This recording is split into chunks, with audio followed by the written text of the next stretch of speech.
আমাদের যে দেশের বাইরে যে একটা বিশাল জনগোষ্ঠী কর্মরত আছে, প্রায় 1.5 কোটি প্রবাসী, সেখানে এতদিন যে পদ্ধতিতে প্রবাসী যেত, এখন কিন্তু আমরা নতুন করে স্কিল ম্যান পাওয়ার পাঠানোরকে প্রাধান্য দিচ্ছি। আমাদের যে প্রায় 110টার মতো কারিগরি প্রশিক্ষণ কেন্দ্র রয়েছে, সেগুলোকে ফেসিলিটেট করা এবং সেখানে যেন মানুষ ট্রেনিং নিয়ে তারা কতজন বাইরে যাচ্ছে, কতজন দেশে আছে, তার একটা ডেটা আমাদের থাকে।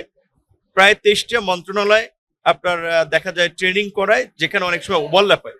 সরকারের অর্থ ব্যয় কমাতে এবং একটা নিয়ন্ত্রণের মধ্যে নিয়ে আসতে আমরা এই প্রধানমন্ত্রী অলরেডি নির্দেশনা দিয়েছেন, সেখানে প্রবাসী কল্যাণ ও বৈদেশিক কর্মসংস্থান মন্ত্রণালয় আমরা এই ট্রেনিং সেন্টারগুলো আমাদের কারিগরি শিক্ষা বোর্ডের সাথে সমন্বয় করে আগামীতে যেন আমাদের তরুণ এবং যুবকরা যেন বেকার না থাকে, দেশে কর্মসংস্থানের পাশাপাশি বিদেশে যেন দক্ষ জনগোষ্ঠী বা মানব সম্পদ আমরা পাঠাতে পারি, সেই বিষয়ে সরকারের একটা গুরুত্ব রয়েছে। সুতরাং স্বাস্থ্য, শিক্ষা এবং কর্মসংস্থান, এই তিনটা সরকারের একটা বড় অগ্রাধিকার রয়েছে এবং এই তিনটা জায়গায় যদি সরকার আমরা সফল হতে পারি, আশা করি দেশকে আমরা অনেক দূর এগিয়ে নিয়ে যেতে পারবো।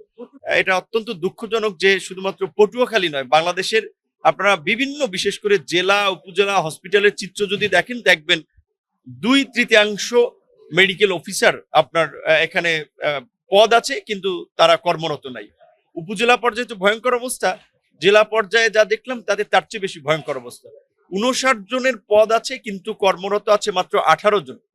তো 2/3 যদি অনুপস্থিত থাকে, তাহলে সেখানে আসলে কিভাবে তারা চিকিৎসা দেবে?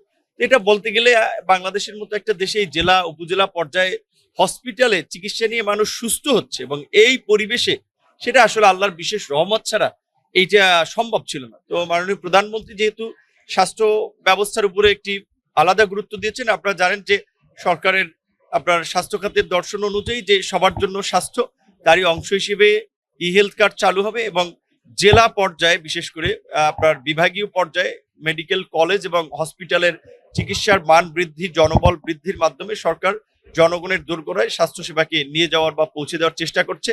তারই অংশ হিসেবে আমাদের মন্ত্রী, এমপি তাদেরকে স্পেশালি হসপিটালগুলোর দায়িত্ব দিচ্ছে যে যাতে এর পরিবেশের উন্নতি করা যায়।